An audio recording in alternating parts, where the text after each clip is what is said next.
don't know, I'm Mr. Global, Matt Randolph. 32 years oil and gas industry. I am a globally recognized oil and gas expert.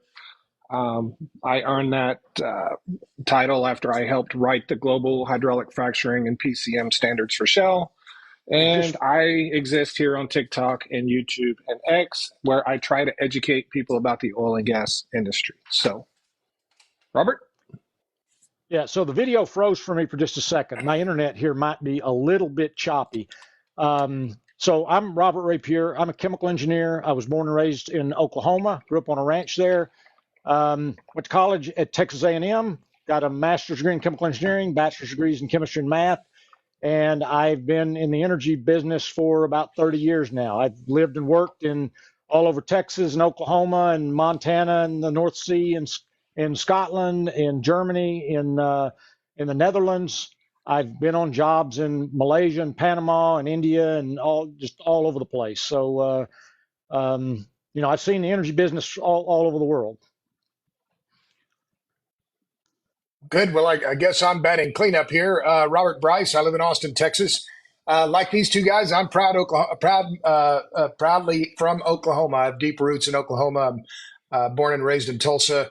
I'm a journalist. I'm a reporter. I've never had a real job. I've written 6 books, co-produced 2 documentaries. I speak about the energy and power sectors and have been doing so for 30 years. It's my purpose and my passion. But the most important thing is my family, my wife and I, Lauren and I have been married 38 years. We have 3 great kids. That's really the center of my business. But yeah, this energy and power thing, yeah, I'm all about it. Absolutely. So, you guys can answer in any order you want, but one of the most important topics that came up, I guess we'll start with Robert Rapier. Pancakes or waffles? I'm not crazy about pancakes. I like waffles. Pancakes are too dense for me. I don't eat either one of them much. I'll have a banana and some cashews and 2 cups of coffee for breakfast. Oh, it's hotcakes for me all the way. I don't call them pancakes. Hotcakes. That's kind of a Southern term, I think. Hotcakes. And I make a wicked buttermilk apple blueberry hotcake. So the next time you all come to Austin, Texas, I might do you a favor and make you some hotcakes. Waffle iron's too fussy. I don't know. I like just. How hot is it in Austin right now? Oh, it's been stupid hot here, Rapier. It's been hot today. It's still in the 90s and drier than a bone. We are desperate for some rain. 90 sounds pretty good to me right now. We haven't been out of the hundreds since April. In Phoenix, is that right? Yeah. We just set the hottest September ever on record by 2 degrees. Wow. It's been misery. Yeah. Well, let's use less electricity. That's what the climate crowd wants us to do. We'll just use less. So I am on the side of pancakes. I like them really thin with crispy edges. That's how you make a good pancake. Okay. Moving on. I think the topic that a lot of people are concerned about right now that I've made some content about is the impending strike that's going to happen on Iran, the potential fallout from that. I've talked to people about the Strait of Hormuz. We heard from the media yesterday, which you know how reliable that is, that the administration has been talking to Israel about actually encouraging them to strike oil facilities. I personally don't believe that. I think they're trying to convince them not to because it's an election year, but you guys can have your opinions on that. So overall, what do you think will happen to oil and gas prices once this pops off? Because it's going to pop off. Yeah, so fair warning here, if I freeze up, I'll be back. You guys froze on me for like 15 seconds earlier. I'm in a spot where I've only got 2 bars here, so fair warning on that. Yeah, I wrote a Forbes article earlier in the week, and I talked about why the markets get so nervous about Iran. And it is, they are the 7th largest oil producer. They were last year. They've got the 4th largest reserves. They're a major natural gas producer. But the Strait of Hormuz is where 20 to 30% of the world's oil moves through that area. So anytime there's saber rattling in the Middle East, Iran is one of the ones that makes people the most nervous. The only thing worse, I think, is if somebody directly attacks Saudi Arabia, because Saudi Arabia went offline. I mean, that's you're looking at $200 oil pretty quick if Saudi Arabia facilities went down for any length of time. But yeah, what I think is going to happen? Yeah, I think it's going to. I mean, Israel already struck back. Do I think they'll hit the oil facilities? I mean, the whole world's going to be mad if they do. So I don't think they'll do that, but you never know. I mean, there's a fear premium in the markets, and that's why oil spikes whenever there's anything going on over there between if Israel is fighting and Hezbollah, that's one thing, but when Iran gets into it, the markets get really nervous. Yeah, Robert understands those markets a lot better than I do. I'll just add this, and I'm old now. I'm probably older than both of you. I'm 64 this year. In my lifetime, I don't remember a time where there's been more uncertainty, geopolitical uncertainty, more division in American politics than now. Two worst presidential candidates. War in Ukraine and Russia, war now declared or undeclared between Israel and Iran, tensions with China, burgeoning debt. I mean, we're spending more on debt in the United States than we are on national defense. I mean, this just adds yet more uncertainty to the entire geopolitical scene. And in fact, I'm going to Chile on Sunday. I'm speaking at a mining conference, and I'm talking about copper. And copper prices have been going up. So commodities and certain commodities have been accelerating in price. So I think it's just another example of this is yet another part of this shifting world that is incredibly hard to understand and just enormous uncertainty. Absolutely. I tend to think that the Biden administration coming out and talking about them hitting oil facilities, I think that's a distraction. I think that's the last thing that the Biden administration wants. 30 whatever days before an election. So, but yeah, they don't want high gasoline prices. That was why they tapped the SPR, right? Yeah. And that now today, if in fact there is war and they need that oil from the SPR, that is going to look even more craven as a political move, right? Because they did it to try and bring oil prices down a couple of years ago, and there was no reason to do it. The SPR was designed for crisis time, and they did it for a political reason. Elections are not a crisis, not justification for tapping the SPR. Right. High prices are not justification for tapping the SPR, and I've written about this so many times before. You might get away with it, but it's like running less. If you got a $500,000 home and you're running $200,000 worth of insurance on your home, that's what it's like. I mean, you're waiting for a disaster, and your home probably won't burn down, but if it does, you got a real problem, and that's going to be the issue. If there's a major disruption in the market, then it's going to look like a really stupid move. If there's not, then they will have gotten away with it, and there'll be no harm done. Yeah. So I'm respectfully going to have to disagree with you guys. So the legislation that established the SPR, it's for supply disruption, and I think under the OPEC 2020 agreement, we had supply disruptions and record gas prices. In addition, most of that oil had already been sold through pieces of legislation. And so people can have those discussions all day long. But another thing I've been talking about a lot recently, and I was really glad that Robert Bryce did a piece on this on his Substack. I've been talking a lot about utility costs, residential utility costs, residential energy costs. I've been talking about how we've been having historically low natural gas prices, and people that rely on natural gas for their electricity are seeing their utility rates just skyrocket in states all over the country. And Robert Bryce did a report or did a piece on Substack about how the Department of Energy is not putting out their report for the increasing that report's due annually, right, Robert? It is. It's required, in fact, under the Energy Policy and Conservation Act of 1975. And they have been publishing this. I appreciate you bringing this up, Matt. But under the Energy Policy and Conservation Act of 1975, the Department of Energy is required every year to publish the representative residential energy unit costs, and it's for natural gas, propane, heating oil, electricity, and one other. In any case, they haven't published it this year. Usually they publish it in March or April. They've only twice let it wait until August. So in early August, I emailed the DOE. I said, where are these numbers? Oh, we're working on it. They didn't reply, so I waited a couple of weeks. Where is this again? I asked. Oh, we're working on it. And nothing happened. And it still hasn't been published. So to me, it really does grill my cheese, to quote my late brother John, that this agency they're required to. It's not an elective, but the reason they're not publishing the numbers is that it's going to make the Biden administration look bad, and it's going to make this whole electrify everything push that Secretary Granholm has been behind. These big NGOs, the Sierra Club, Rocky Mountain Institute, and now the DOE promulgating other rules to ban the direct use of natural gas. I just find it unconscionable and an abuse of the federal of the public trust.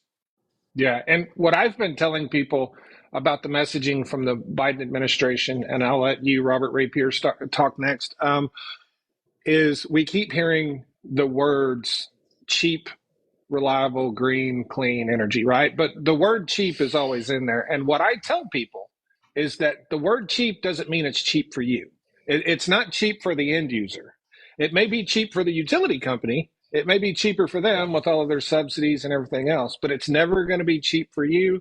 And just because it's renewable doesn't mean it's cheap. And we know what's in that report, Robert, because we have watched utility bills go up.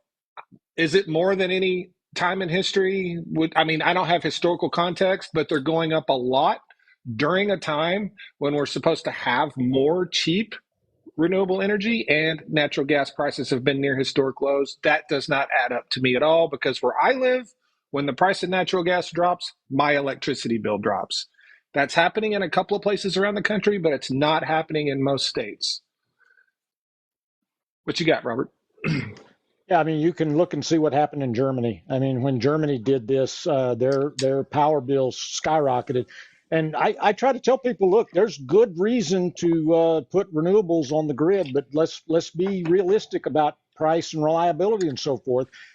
We've got to be realistic about that. We've got to, if there's going to be a transition, and I got in a little bit of hot water with some people recently because I said, what energy transition? We haven't removed any net fossil fuels off the grid. We're natural gas has displaced coal, and renewables have added a little bit, but overall energy growth has been greater over the past 10 years. Every year, in each of the past 10 years, except for the COVID year, energy demand grew more than renewables grew. So what does that mean? It means fossil fuels also had to grow. So there's not a transition going on. We might be in pre-transition here, where you're starting to build up renewables, but until you start to actually displace fossil fuels, we're not in a transition. Right. I completely agree. And I've written about this several times on my Substack, by the way, robertbryce.substack.com. And the piece that I wrote on the natural gas prices, the headline is, "The DOE is stonewalling on residential energy costs and its electrify everything push." And they are stonewalling, and it's unconscionable. It's the politicization of a federal agency in right before a presidential election. And one of the things that I make the point right at the top of the piece is that it was 2 years ago the Biden administration had this electrify everything meeting at the White House, and they put out a press release claiming that electrifying everything would, I'm using their words, lower energy costs. It's just not true. It's just, and the part that just chaps my hide is just terrible for the poor and the middle class. They're increasing the energy burden. And Robert Rapier, you mentioned what's happening in Germany. We don't have to go that far. All we have to do is look at what's happening in California. These policies are absolutely ruinous, and they cannot electrify everything. It won't happen because it can't happen. Well, I'm here in California now. I've just arrived today, so they probably don't like me having the lights on in here. Well, you're going to pay for it, that's for sure. Yeah. So I know this might sound naive, but the one thing I want from my politicians is just be honest with me, right? And I think. Oh, wait, say that again. Aren't you cute? Yeah. Listen to him, Rapier. Be honest with me. And the crazy thing is, and maybe I believe that, if Gavin Newsom or Joe Biden or whoever, if they came out and said, look, this new renewable energy, it may cost you a little bit more, but it's worth it because we're trying to, prevent or further climate change, and was just honest about it, I think people would find that refreshing and accept it, because regardless, your energy bills are going to go up. So why not just be upfront about it, And I understand that that's a naive way of thinking, but the fact that we don't do that in this country is one of the problems with this country. Just come out and tell us what it is and be honest with it, and then we'll accept that, We will. We will. So that's just me, though. Hey, let's return to the SPR for just a second, because people are still talking about this in the comments. So it is true that legislation was signed under Trump to sell off the SPR. So people are saying, hey, this is a fact. Yes, it is a fact. What happened was Biden sold 180 million barrels that weren't scheduled to be sold for years in advance. So they dumped that then. Now, where I disagree with this, I don't think so we did that because we cut off Russian imports, and we said, okay, in order to manage prices, we're going to release oil from the SPR. I don't agree that high prices are a reason to preemptively release oil from the SPR. There's a difference of opinion there. Politicians have always used it that way. Bill Clinton did that just ahead of the election. He released oil from the SPR for no other reason than gasoline prices were going up. So yes, it's true. What's also true, and I got in a tangle with Gas Buddy over this because I wrote a Forbes article saying they are not refilling the SPR. And what that means is they are not going to put the oil back that they took out.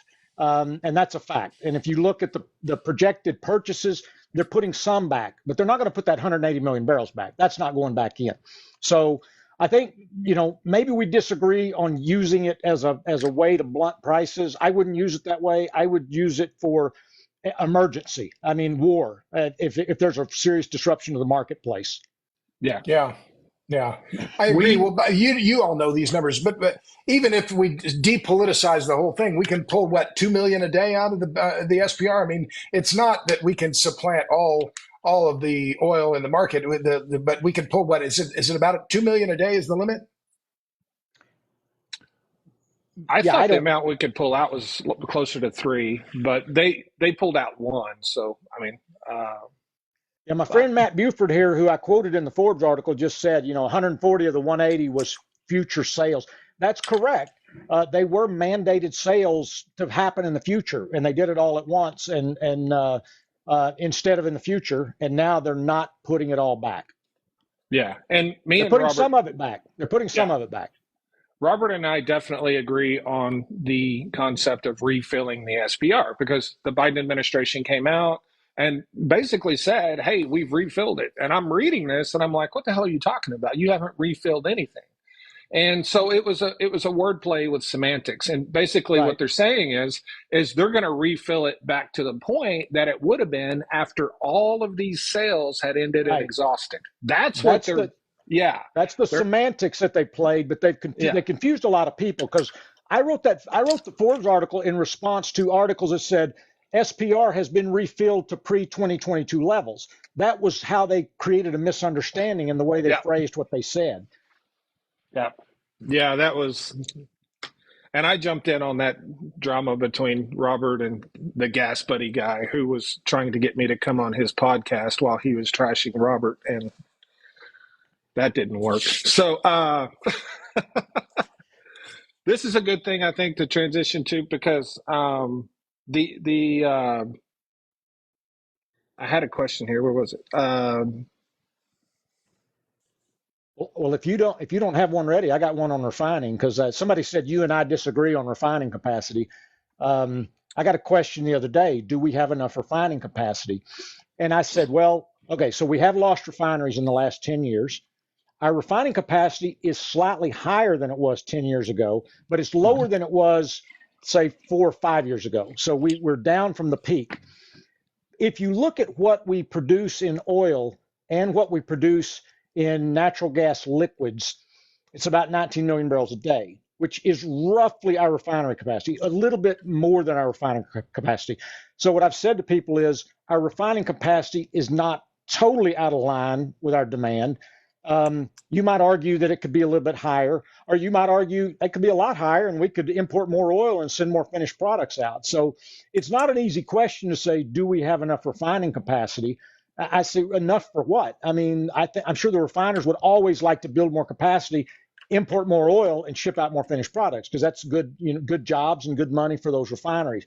But we have about the refining capacity of our demand. It's a little under, but it's not grossly under. But Robert, Yeah. if I can jump in, but isn't I take your point, but I'm going to throw out the term Nelson Complexity Index, right? Most our Gulf Coast refineries are built to handle heavy Okay. sour, right? That Yeah, we're yeah, yeah. So importing. yeah, So we may have enough capacity, but we don't have the inputs, the domestic inputs that our refineries want or can run most profitably. Is that correct? that's correct. So for 40 years, U.S. crude got heavier. That means the molecules got more dense and more complicated and more difficult to break down. And it got more sour. It got more sulfur in it. So refineries invested billions and billions of dollars into processing heavy sour crude. And then along comes the shale boom, and that crude is light sweet. Now, a Right. refiner that has spent billions to upgrade to process heavy sour, they don't want to pay a premium for light sweet crude. They make better margins on the heavy sour stuff. So they'd rather keep taking that. And that created a problem because there was a crude export ban. So Right. crude in the Midwest started to, and Matt knows this well, crude in the Midwest region started to pile up and prices got depressed. WTI is a superior grade to Brent, and it traded at a premium to Brent for many, many years. And because of the shale boom, that differential flipped. And suddenly WTI was trading at a discount because the refiners didn't want it. But then when the crude export ban was lifted, that helped with prices. And now what refiners would rather do, they would rather buy that heavy crude and process it and get the good margins. And then the U.S. producers are free to send that oil wherever they want. They're not trapped now by the refiners. They were trapped, and the refiners were just printing money. They were taking in discounted light sweet crude and making finished products and selling it out on the open market. Yeah. And the point I made to that was that, not that I disagreed that we have a bit of a balance there, but that I believe we need to have a little bit of excess refining capacity in case we lose a big refinery or for in times of maintenance. Because when we're at the spot we're at, and Robert probably knows about this, is the existing refineries that are running at a higher run rate, correct? Yep. And that's hard on a refinery because one, it uses more energy. Two, it shrinks the profit margin. And three, it causes more failures and more downtime. So the point I was making is that I would like to see a little bit of excess refining capacity. That way we can keep it balanced when we have issues. The thing about refiners is refineries are a boom and bust business, and that's why they Mm-hmm. don't build any new refineries. It's hard, from a regulation standpoint. But a refiner, they may lose money. And I saw you posted a video on this where in California, refiners will lose money, losing money, losing money, and then they make really good money. And the only time we hear about it is when they make good money. But I used to work for a billionaire out in Hawaii, and he wanted to buy that refinery out there on Oahu. And I said, that's a good way to lose all your money. I mean, if you time that wrong, that is a good way to lose everything. If you time it right, your billion may be 2 billion, but boy, that's a risky, risky venture. Yeah. Yeah, Uh, that's a good point because, and I'll just echo that. I mean, in the industry, the oil industry, historically, the money has all been made in the upstream and not yeah. the downstream, and some in the midstream. I mean, there's some billionaires like Rich Kinder and Kelsey Warren and others who've made a lot of money in the midstream, but name me one billionaire in the downstream. I don't know. Maybe there's the one guy with PBF. What's his name? But it's a difficult business, very cyclical. The upstream is where the profits have always been in the industry. Icon is a downstream guy. Yep. Yeah. Carl Icahn. Carl No, Icahn, it's he's a downstream guy. O'Malley. O'Malley, that's his name, isn't it? The guy that owned PBF, wasn't that his name? Yeah. Yeah. Okay. So, Bryce, I got something that's right up your alley. It's something you talk about quite a bit. It's something I talk about quite a bit. I got a question. And to remind everyone, we did recently pass some legislation on this, but the question was, why doesn't the United States do a better job of embracing nuclear energy? How long do we have today, Matthew? Is it 3 or 4 hours to talk about this? Maybe you could just quickly cover why it's Sure, important, because sure. you can never answer why we don't embrace it, but Yeah, yeah. Thomas O'Malley is the guy with PBF Energy. That's the guy who's made a fortune in refining. Well, let me just preface the nuclear question because, yes, I've been saying the same thing for 15 years. If we're serious about decarbonization, end to end, natural gas to nuclear is the way forward. And we've seen some good news lately with Amazon, saying they're going to they got a data center next to the Susquehanna nuclear plant they're going to use for their own data center. Microsoft and Constellation Energy are going to reopen the Unit 2 reactor at 3 Mile Island. Oracle is saying they're going to use nuclear. There was some headline I saw today from Google saying the same thing. So this is big tech saying finally that they're going to recognize nuclear, not just keep pretending they can run everything on solar and wind. But to answer your question most directly, Matt, the U.S. nuclear sector has declined over decades. In part because of high costs, some 3 Mile Island, Chernobyl, Fukushima, these have all been part of this, have fed the anti-nuclear lobby in America. And I'm going to call them out: the Sierra Club, Natural Resources Defense Council, Rocky Mountain Institute. These NGOs that have budgets of hundreds of millions of dollars have been very successful at demonizing nuclear energy for the last 20 or 30 years. And so that has had an effect, as have the high costs of building new nuclear. So to cut to the punchline here, I'm very hopeful for nuclear. We have there are 36, I just counted them, I made a new list of companies that are developing small modular reactors, SMRs. There are a lot of paper reactors out there. It's going to take decades for the U.S. nuclear sector to come back. It didn't die overnight. It's not going to come back overnight. The first SMRs we see that will come online in the U.S., I would estimate, probably be after 2030, maybe 2032. And can you explain to the people who don't know what an SMR is? Sure. So first, there are no new nuclear reactors being built in the United States today. None. Zero. There are some companies like TerraPower. They're moving dirt around in anticipation of getting a license for their reactor. But a small modular reactor is generally anything less than a gigawatt, less than 1,000 megawatts. And the last two reactors that were finished in the United States, Vogtle 3 and 4 in Georgia at Plant Vogtle, those were both gigawatt scale, or 1,100 megawatts. But they were they were twice over budget and roughly cost $34-35 billion, and the time to build them cost twice as long as was expected. So regardless of the size, whether smaller than a gigawatt or not, that we're not building any reactors in the United States. Correct. Robert, you got anything to add to that?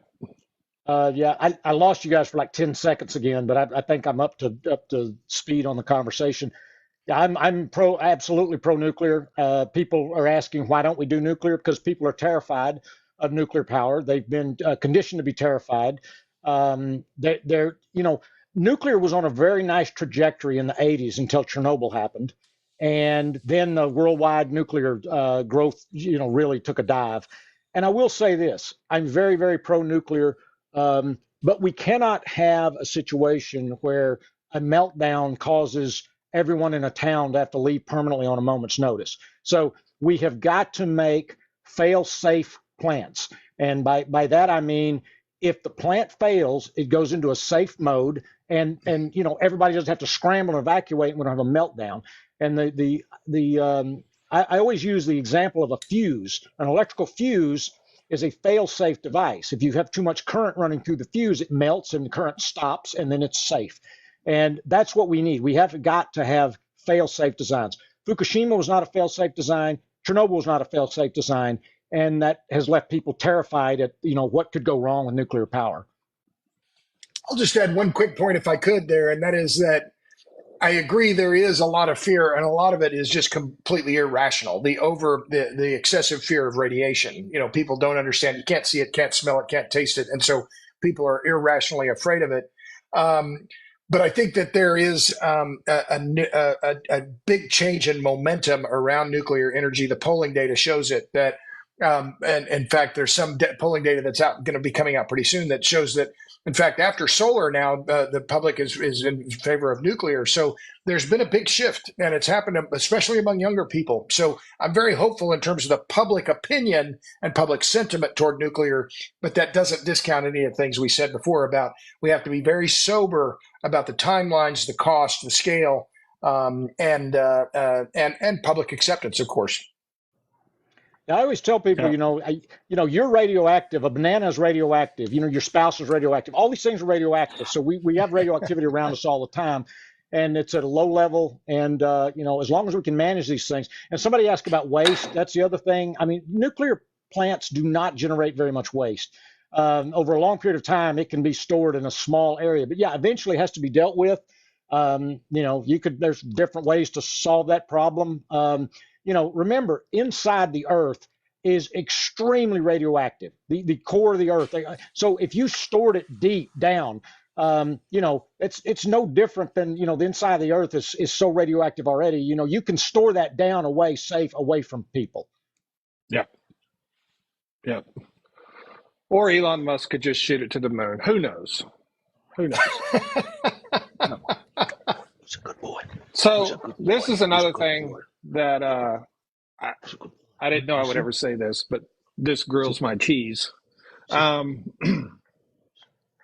$350 billion in the Inflation Reduction Act for renewable energy. We're not building any high voltage transmission lines. We're not improving our grid. Let's talk about that. Sure. Well, I can jump in on this because the reporting on this has just been absolutely terrible, and I've written on it on my Substack a lot about it. Out of Transmission was a piece I wrote recently on robertbryce.substack.com. There are these claims, we'll just accommodate all this new wind and solar, and all we have to do is double or triple the size of the grid. And there was a study that came out from Princeton University a few years ago, got all kinds of press in the New York Times, cover of The Economist, and no critical thinking about, what does this mean? What would it require? So the Department of Energy, we've been talking about them and how bad they've been lately. Last year, they put out a report saying we need 57% growth in the electric grid in the U.S. By 2030 or something like that. Well, we're only adding, at best, about 1,700 miles a year in a grid, a high voltage grid, 230 kV and above, of about 1,700 miles a year. So at that rate, it's going to take like 80 years to get that, that relatively modest increase in mileage. But the other problem is shortage of skilled labor. And this is something I hear about over and over: linemen, electricians, pipe fitters, welders. And then I've been reporting on this as well, and we'll write it in the next couple of days. The wait times for high power breakers is on the order of 4 years now. So there is, it's as one engineering guy told me the other day. He said, if we had the people, we don't have the stuff. And if we have the stuff, we don't have the people. That's exactly right. Rapier? The grid is a constant problem, and that's a problem with wind power out in West Texas. You got all the renewables in the wrong places. The grid can't handle that. It's no trivial matter to upgrade the grid. I grant you that. Yeah. So here's a stat, and Robert Bryce, you can correct me if I get this wrong, because it's not something I wrote down. I'm just speaking off the top of my head. In 2023, I believe we had 6% more wind capacity in the state of Texas than we did in 22, yet we produced less wind power. And that was also the case in 2022. We had more capacity, but generated less wind power. Can you explain to us why that's happening? Sure. Well, I just presented on this. In fact, I was in Denver yesterday, and I presented, and I've used it in my slide decks for a while. The U.S. added, here, I'll just pull it up because I have it right at hand. The U.S. added last year, we added 6 gigawatts of new capacity in 2023, but wind output for the U.S. as a whole fell 2.1%. Why? The wind didn't blow. It's like, exactly. Yeah. So, my response to this is, well, okay, if let's accept or agree for the sake of discussion, climate change is a serious issue. Okay, well, I'm willing to stipulate that. But if we're facing hotter weather, colder weather, more extreme weather for longer, the last thing we should be doing is making our most important energy network dependent on the weather. We should be making our systems weather resilient, not weather dependent. And yet, under the IRA, this is where all the incentives are. And it's for batteries, solar, and wind, and hydrogen and a lot of other, useless stuff. But and it's not just the incentives, it's also the mandates. So, but what is interesting, and just add this, I'll stop with this, is that the installations of wind energy in the U.S. now are falling, and solar is rising very rapidly. I think wind has had its day in the sun, and I think it's facing so much resistance across the country that developers are now saying, well, we're going to build solar instead. But yeah, but even still, we're making the grid more dependent on the weather, which we should not be doing. Yeah, we're making a grid more dependent on a weather that is more unpredictable, and that makes no sense. I wrote an article all the way back in 2007, and I said the future is solar, and I think eventually, probably in the next decade, solar surpasses wind, and solar will eventually be our most important source of energy. I think that will happen eventually. It may be 50 years from now, but I think it will happen eventually. We'll have solar panels on every house, and we'll have the fields of solar that I saw in the desert coming over from Phoenix to LA. I think those will grow, and we'll see that. It'll become the most important source of renewable energy, and it's fast overtaking wind right now. Yeah. Robert Bryce is frowning though. So Robert Bryce. Well, I kind of agree, but I'll just interject something here that, in fact, I was just getting a text from a friend of mine who lives in Christiana, Wisconsin. So yes, solar is growing, and it's growing rapidly, but it's growing because of cheap and Chinese solar panels, and which many of them are made with, let's call it what it is, slave labor in Xinjiang province, right? This is the dirty secret of the solar business. And it's been pointed out by several agencies of the United States government. They've put sanctions on solar panels coming from, and the solar supply chain coming from Xinjiang. So the solar that we are installing is in fact artificially cheap because of what is happening in China. And I don't like the fact that we're dependent on Chinese supply chains. But the other part of this, that let's take that supply chain issue out of it, is the soaring number of communities across the country that are fighting against solar projects. And I maintain the renewable rejection database. And there are so far this year, let me look it up. I think there have been 60 rejections or so far already. At least 58. I think I updated this the other day. But communities all across the country, in fact, all around the world, are saying we don't want these projects in our neighborhoods. And it's not just the U.S., in Australia, in Alberta, Canada. In March, the provincial government prohibited the use of agricultural land for alternative energy projects. In Italy, they did the same. So, I agree with your overall kind of view on. I'm bullish on solar, Robert, but there are real constraints on this system, particularly from a land use standpoint. Yeah, so I have Matt, I'm looking down your feed just to see what questions we're missing and what questions we've gotten, but you may have a list there. I'm just scanning to see if there's any major questions that we haven't hit.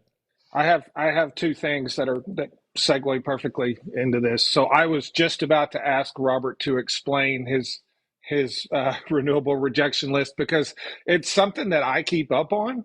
But I haven't really made a lot of content about it and told the people on social media about it. So, Robert, can you just tell us, briefly about this list? Because the numbers you just gave were just this year. That's not the whole list. That's right.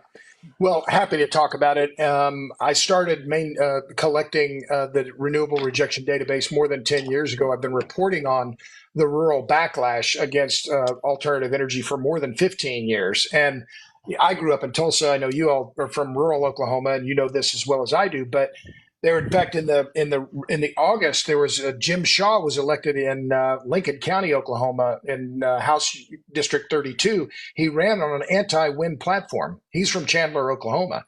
So all across rural America, local communities are fighting back against these in many cases, foreign companies that are coming into their areas. Another example is again in Oklahoma. My great uncle was a member of the Osage tribe. I'm a member of the Cherokee tribe. My cousin has an Osage head right. the longest running legal battle against wind energy in American history is happening in Osage County, Oklahoma. And the Osage tribe sued Enel. They won in federal court last December. And we could see very soon where all 150 megawatts of wind capacity that Enel built in violation of the tribe's sovereignty will have to be removed, which would be unprecedented. And of course, the New York Times hasn't written a word about this. Neither has the Washington Post. It doesn't fit the narrative. But the Renewable Rejection Database, to answer your question, you can find it on robertbryce.com, my website. There have been 62 rejections of or restrictions of solar this year. 35 rejections of wind, and the total tally for wind and solar rejections since 2015, 739. And these are communities and counties and parishes or whatever that are rejecting, basically zoning, right? Approving the zoning to have this energy brought in. Right. But it's even more than that. And it's remarkable when you look at the Lava Ridge wind project in Idaho. You have last year, the entire Idaho legislature voted almost unanimously to reject this effort by the federal government to put this big wind project at Lava Ridge near the Mendoka historic site, which was where there was a Japanese internment camp during World War II. So it's not just local townships and cities and counties and, it's in fact, here we have unprecedented, an entire state saying we don't want this wind project. So it is there is a very broad and not partisan. I mean, I've spent a lot of time with these folks in rural townships, in rural America.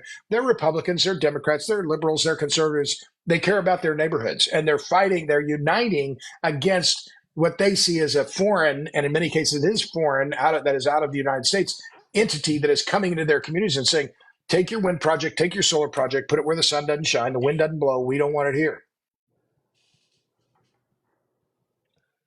Anything to add, Robert? I'd say it's always the case that people do not want energy projects in their backyard. And one of the funniest cases to me, I think it was ExxonMobil CEO. A few years ago, they wanted to frack in his neighborhood, and he came out against it. He's like, frack somewhere else. And I think that's always the case. We don't want big energy projects in our backyard, and that's why there's people in Pennsylvania who weren't benefiting from fracking, who didn't maybe have any land rights and stuff, and so they were against it. They said, I'm potentially dealing with environmental damage and additional traffic and everything, and I'm not benefiting from this directly. And that's always the case. I think we just don't want big projects close to us. We want them far away. Well, you're exactly right. I'll just add the transmission is the other part of this. And I think the high voltage, we talked about this earlier, but one of the reasons why we're not building a lot of high voltage transmission, in fact, is that it's even harder to build high voltage transmission than it is to build pipelines. Because pipelines go underground, people don't see them, but you see those high voltage lines, they're 100 feet in the air, 150 feet in the air. People see them, they don't want them. And they're controversial all over the country. Look at Grain Belt Express across Missouri, the, local farmers and I think the attorney general in Missouri suing, another example of litigation around that same project that's been pending now for 15 years. Yeah.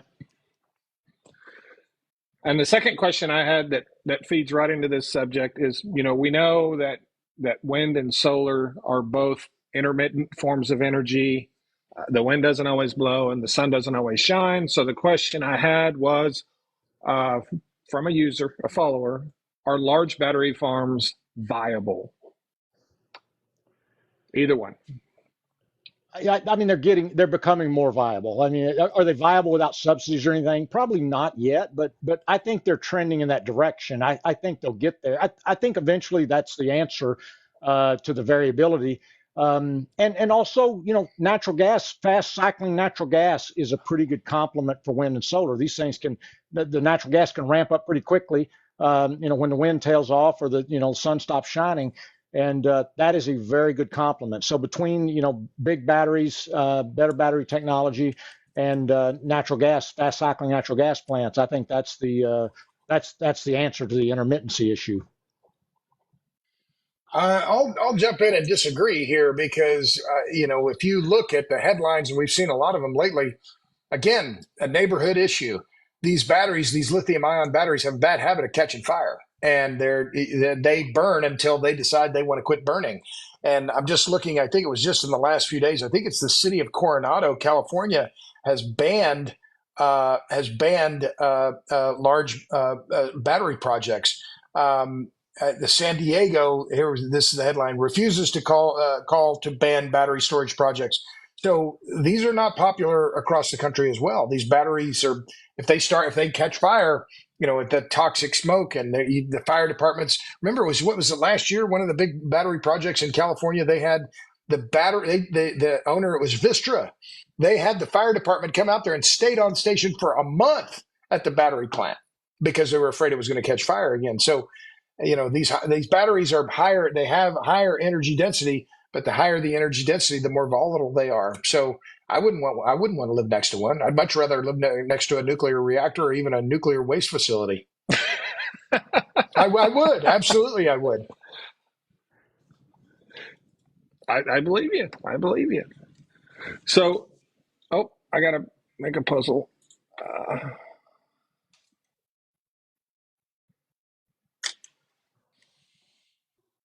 Hang on just a second. By the way, you guys saw that Marjorie Taylor Greene says they are controlling the weather, right? Did you guys see that? That's why I'm in California. I'm supposed to control the weather in California over the weekend, so I'm out here bringing the heat. She actually said, are we really getting the politicians we deserve? I hope not. She actually said yesterday, don't think they can't control the weather. It's lying to say that they can't control the weather. She thinks they're dialing up hurricanes on demand. I don't know who they is. Oh, okay. Them, they're bad. I know them. Yeah, that's bad. Those bad people. So since you brought up a politician, my next question was about a politician, a current presidential candidate who claims he will reduce energy costs by 50% in the first 6 months of his administration. Can it happen? Will it happen? If so, how? Let's pretend I don't know who you're talking about at all. No politician can do that. Well, I mean, a global pandemic. I mean, you want to bring on a global pandemic that can do it, and we saw what that did to the oil and gas industry. But yeah, it's not. I mean, politicians just say stuff, and people have to be smart enough to go, okay, that's not credible. It's not true. I don't believe that. But flipping to the other side, I said years ago, I wrote in Forbes in 2019 when Bernie Sanders and Elizabeth Warren and Kamala Harris were all saying, we're against fracking and we want to ban fracking, said, you cannot ban fracking. You do not have the legal authority to ban fracking. That has to go through Congress. That can be done locally. I mean, local areas have banned fracking, but there is no authority to ban fracking on a national basis. You'd have to go through Congress. And so somebody asked me, is Kamala Harris, is she now pro-fracking? I said, it doesn't matter if she's pro-fracking, anti-fracking. There's nothing she can do about it. So even if she wanted to ban fracking, she's not going to ban fracking. Yeah. Matt, I've seen your videos that you've done on this, and they've been really good because it's refreshing. Oh, here's an oil and gas guy telling Trump, you don't know what you're talking about, right? Because he doesn't know what he's talking about. And, with the election is a month away, I think I'm going to write in Ray Pierce's name on my ballot. I look at this election with despair because, one, they're both terrible when it comes to understanding the importance of energy. And I think Trump kind of intuitively understands it better. He's friends with Harold Hamm, and so he's getting some of the briefing. But I mean, what's the opportunity cost? If he had a brain, that's a big if. I'm not a fan, but if he had a brain, he would be. In every campaign stop, he would be saying, "This administration wants to force you to buy an electric car." And by the way, they are also going to hamstring the entire electric grid with this new greenhouse gas rule. So if you love what's happening in California, vote for Kamala. But, it's a very simple message. But, he wants to talk about how badly he's been treated in his lifetime instead of actually focusing on issues that might help him win. So, I don't know. I mean, he doesn't call me to ask for advice, but I think it's just crazy. The energy politics and the energy discussion has gotten so bad that Trump could say things like this, but he has no understanding of what the deal is, none at all. Yeah. And to be clear, to remind everybody, if that were to occur, energy would be cheaper than it was during COVID. That's what he's saying, and so I have said, unless he somehow gets OPEC to just flood the world with oil, that will never happen, and OPEC's not going to do that. They have budgets to meet. So okay, well. I misspoke. It's the city of Escondido, California. Last month, they adopted a resolution opposing the installation of large-scale battery energy storage facilities within or near the city limits. 4-1 vote by the city council on August 28th. Escondido, California. So somebody just asked the question, are all three of us Democrats? I'm a registered independent in Arizona, for the record. To be clear, I have been critical of Democrats. I've been critical of Republicans. You can find in my Forbes article me calling all of them to account. I'm not a Republican. I'm not a Democrat. I'm disgusted. He must not have heard Bryce trashing renewable energy and batteries a second ago if he's asking him if he's a Democrat. Oh, man. I really don't. I really am serious about the November election. In my lifetime, I have not been as disenchanted or as, I don't know, frustrated. What's the right word with the state of our politics in Washington? I had no love for Trump at all, but Kamala didn't get a vote from a single American to make her the presidential nominee. Instead, it was this, call it what it is, a kind of a quiet coup by the Obama-Clinton machine, and all the while hiding Biden's infirmities. And so, I don't know, it's just a perilous time in America, I think, in that regard, but still very bullish on the United States. But I'm deeply disgusted by our politics. Yeah, me too. So let's talk about LNG. I believe the number is 19, the number of projects, LNG projects along the East and Gulf Coast that are either permitted and under construction or permitted and waiting for construction to start or have permits submitted. I believe that LNG is key to the U.S. future geopolitical aspirations. And I believe that Vladimir Putin being a part of OPEC is a threat to us. And I believe that Putin wants Ukraine for their vast natural gas resources. And I believe, I'm saying I believe, not that this is a fact, I believe that a lot of our assistance in Ukraine is because we don't want that, because we have over $100 billion in LNG projects ongoing, so we can supply our allies in Europe with liquefied natural gas. And the fear is that Vladimir Putin would have control of a lot of natural resources. What are your thoughts? So let me go into a little bit different direction here on the LNG. LNG, if we are serious about addressing rising carbon emissions, the number one source of rising carbon emissions is Chinese coal. If you look, it's not even close. I mean, Asia Pacific's coal consumption. So the reason LNG is so important, not just to Putin, and I bang the drum for we need to be putting LNG into China and into India and getting them to build power plants to switch from coal to LNG and cut their carbon emissions in half. I've said before, and I've done the math. The United States could drop off the face of the earth, and carbon emissions would still be rising because they're being driven right now by Asia Pacific. We've been flat. Our carbon emissions, we actually have the largest decline in carbon emissions of any country in the last 15 years, and it's mainly because natural gas displaced coal in power plants, and we need that to happen all over the world. So that's my take on LNG. We need to be putting the LNG out there. Yes, it's still a fossil fuel, but if you can swap coal for natural gas, you've done yourself an enormous favor. I mean, we're not going to shut down a coal-fired power plant in China and replace that with wind turbines. It's not going to happen, but you can shut it down and replace it with either a nuclear plant or a natural gas plant. And that's what we should be doing. I agree with a lot of what you said, and it's very clear that U.S. LNG is now, in fact, essential to Europe's energy security. Um, all of Europe, they hitched their wagon to Gazprom and Putin and thought that that gas was going to be a reliable source, and it's not, and it hasn't been. So now the EIA earlier this year put out a report and said that for the third consecutive year, I'm reading directly from it, for the third consecutive year in which the U.S. supplied more LNG to Europe than any other country.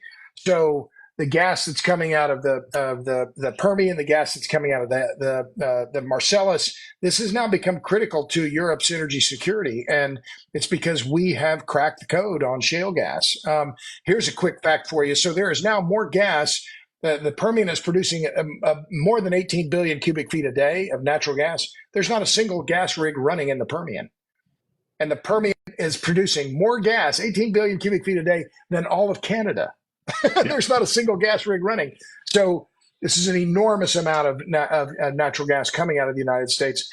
We have to export it because we can't use it all. But it's not just that we not only do we have to export it, it's critically important for Europe. And as to exporting it into China and India, yeah, I think that's going to be harder because it's going to be more expensive on a per BTU basis than coal. But I take your point, Robert. I mean, the more coal we displace with gas, the lower the emissions, and that's important.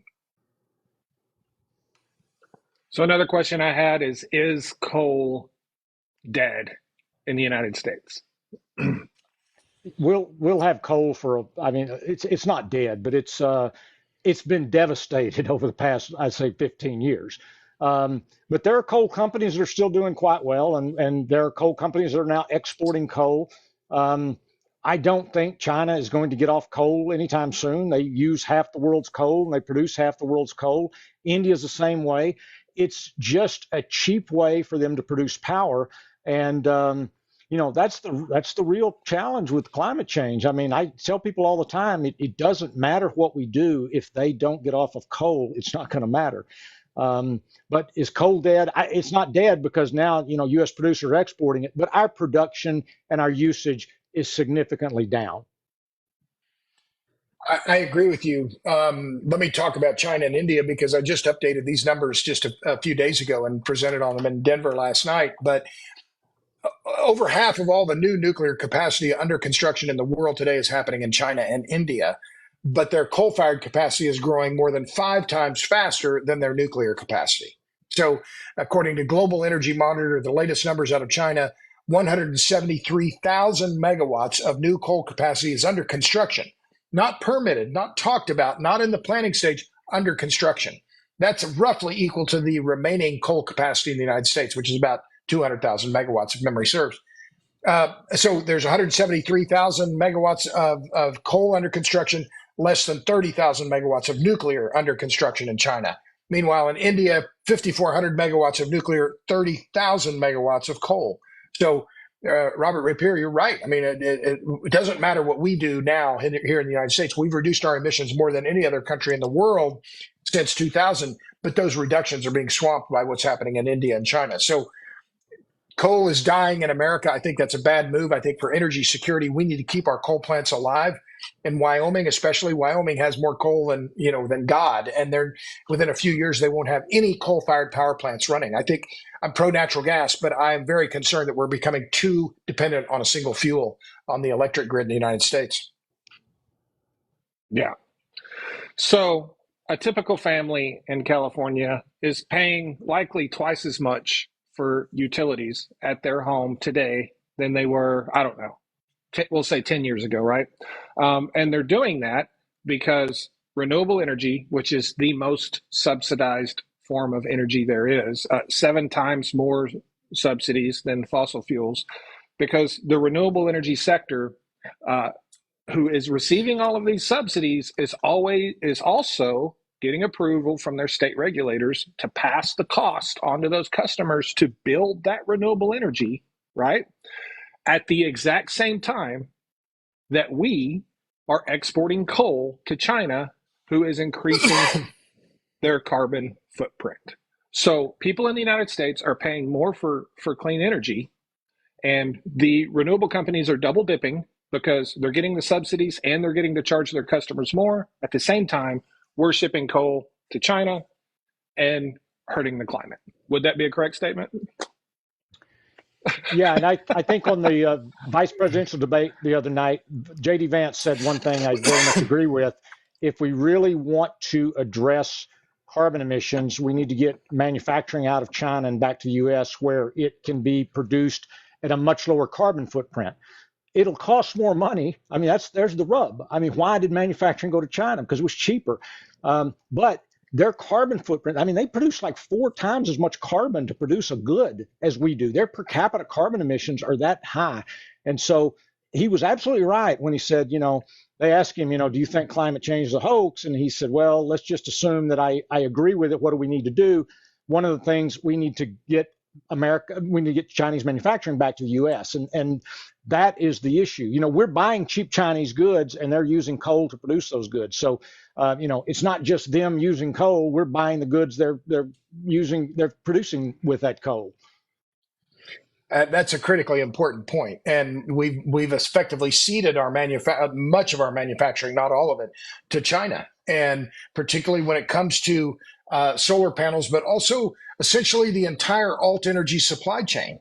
And when it comes to electric vehicles, this is the one thing that, again, our political system is deeply broken. But I cannot understand why the Biden administration is so fixated on electric vehicles and ceding our supply chains to the Chinese. The Chinese have a stranglehold on the batteries, on the supply chains for all of the inputs into the batteries, and on neodymium iron boron magnets, which are the high strength magnets that are used in electric vehicles and in wind turbines. So it just makes no sense whatsoever, this industrial policy, at a time when we're in conflict with China over Taiwan and human rights, and they're obviously our big rival. But finally, just on the cost part, Matt, you're right. I've been in touch because I have a renewable rejection database, and people know I write about this. People contact me all the time, and I mean, I'll get 3, 4, 5 emails a week from people saying, "Hey, can you help us on this project? We're facing this project. I just got a text just now." But I'm also hearing from people in California about their utility bills. In some parts of California, in PG&E service territory, they're paying 66 cents a kilowatt hour on peak. 66 cents. I live in Austin. I think I'm paying 17 cents, 17, 18 cents. I mean, they're just the regressive effect of these energy policies in California are reprehensible, and they are paying some of the highest utility costs, electricity and gas, of anywhere in the country. Okay, not anywhere in the country, anywhere in the world, because it's funny you brought that up, because I just looked at this morning. So the most expensive, what county was that in, Robert? Did you say? Well, I've been trying to get the bills with just the address redacted, and I'm not getting the city, but it's in the PG&E service territory. But even the Bureau of Labor Statistics data that's out now in San Diego, their average residential electricity cost is now 45 cents a kilowatt hour. Yeah. So you said 66 cents a kilowatt That's right. hour. And so for a lot of people in the comment section, yeah, on peak. So a lot of people in the comment section may not understand what that means. Let me put it to you this way. The most expensive electricity in the world is in Denmark, and it's 52 cents. And Robert Bryce just said there are people in California paying 66 cents. And the average across the United States is 18 cents. So there are people in California paying 66 cents for electricity when I'm probably paying, around the average or less because I have low utility bills. That, when you said 66 cents, that blew my mind, because I had looked at that Denmark this morning and they're at 52 cents. The most expensive place in the world to get electricity is if you live in Denmark, and it's 52 cents a kilowatt hour. So one of the things I've noticed in the comments every time we talk about an energy source, somebody says, "Oh, but there's a problem with this or there's a problem with that." The thing people need to take away is there is no free lunch. There is no energy source that has no consequences. They all have consequences. They all have costs and trade-offs, and you got to understand that. There is no perfect energy solution. Amen to that. There's not. And I really appreciate the straightforward, and it's the reason I wanted to get both of you guys in a live together. Depending on when someone enters this live, they're either going to think we're all Republicans or that we're all Democrats. And that is because we just tell it like it is. So if it makes you uncomfortable when someone says something bad about renewables or whatever, just understand. I know for the three of us, my biggest goal on social media is to educate and inform and tell the truth, no matter what it means to any political party. And I know both of these guys believe in the exact same thing. So this is not political. This is us just recognizing things for what they are. And that's all it is. Yeah, I've been Yeah. called both Democrat and Republican with venom. Yeah. Lots of times. Yeah. So a correction. So I just looked at this. I got these emails. This is a couple days ago. About a week and a half ago. I correct. It's 57 cents, 56.7 cents per kilowatt hour on peak. And this is on a utility, a PG&E bill that they sent to me, and this is from July to mid-August. And this is a residential bill, and their cost for electricity that month was $1,997. I've talked to a woman. It is in the service territory out there, and some of these people are paying as much for their electricity as they are on their mortgage. So, I mean, this is incredibly difficult for a lot of people out there. And remember, in California, this is a state that has the highest poverty rate in America, and yet they're doubling down on all these policies. So again, if I were advising Trump, if he would ever listen to anyone, why aren't you pounding, Kamala Harris? She's from California. Why aren't you making this your key issue? Again, I'm seeing in the comments people saying, "Oh, how dare you say you're not going to vote for either one?" Well, it's my vote. Remember, I cannot vote. I can vote for Ray Pierre. He's from Oklahoma. He might let me ride on Marine One. I'd dig that. Take me for a ride in a helicopter. Nobody who should be president runs for president. I mean, that's just about the rule. We just don't get the leaders we should have very, very often. And people are attracted to power, and the kind of people who are attracted to power are not always, looking out for everybody and for the best interest of the country. And that's my observation. Yeah. And to back up what Robert Bryce said a minute ago, when I do it's not a daily live, but several days a week, I do a live where I just bring people up and let them ask one or two questions, and I answer their questions, and I just cycle people through.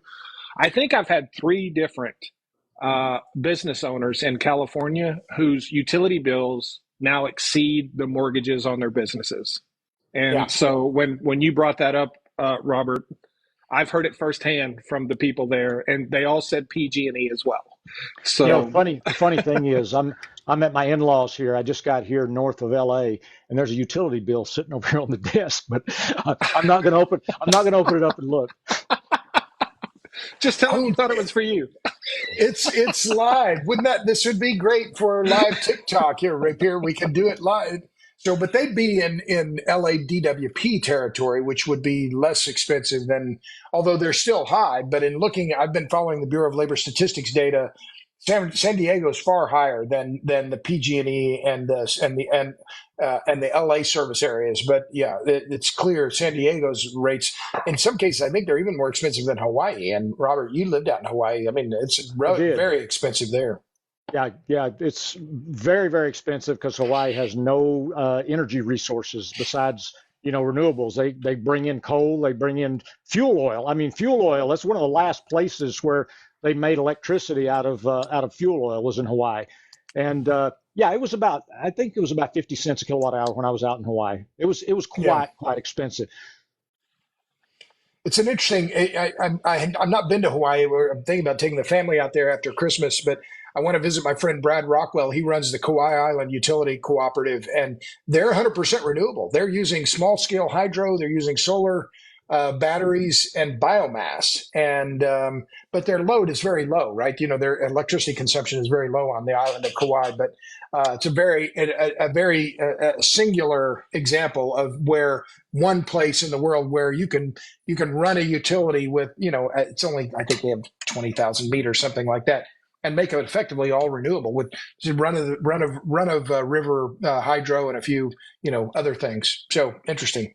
Yeah, somebody just said average Hawaii price is 51 cents a kilowatt hour. That's what I remember. And somebody else asked why they don't use the volcanoes. They do have geothermal plants out there, but there was an eruption that wiped one of them out, on Oahu down a couple of years ago. That's the thing about, if you're in an active volcano area, an untimely eruption can wipe out your It's plant. it's hell on your geothermal, isn't it? Yeah. Yeah. Yeah. So, Robert Rapier, I have a question for you because before I state that, everyone, please continue to like the live and thank you so much for the gifts. But there's a misconception, or I'm going to say it's a misconception, because people in the United States hear a lot that we produce fossil fuel energy cleaner than other countries do, right? And which I believe we do. But a lot of times when they hear that, what they're believing is that light sweet crude is more ecologically friendly than heavy sour crude. Would you like to speak to that? I would say there is a heavier carbon footprint in processing heavy crude because it requires more processing. So yeah, there's some truth in that. But the main thing about fossil fuels is the most of the carbon ends up in the air. Okay, so the processing it is not the main source of carbon footprint. It's actually the burning of it and the putting it up in the air. We do have more regulations in the U.S. We have better worker safety in the U.S. We have better environmental, regulations in the U.S. So we do produce oil in the U.S. at a lower footprint than many places in the world. And yes, the light sweet crude it has a lower carbon footprint, but it's still, all that carbon is still going in the atmosphere. So it's not like vastly different. Right. You want to comment on that, Bryce? Oh no, Rapier's a refining expert. I'm just a bystander. I'm just a guy on the street. Okay, what do we see looking forward 12 months for energy prices? And does it change much depending on who wins the White House? It doesn't change much. It doesn't change much. The thing that dictates, oil and gas production's prices. I mean, that's the vast majority of what dictates prices and pricing outlook. And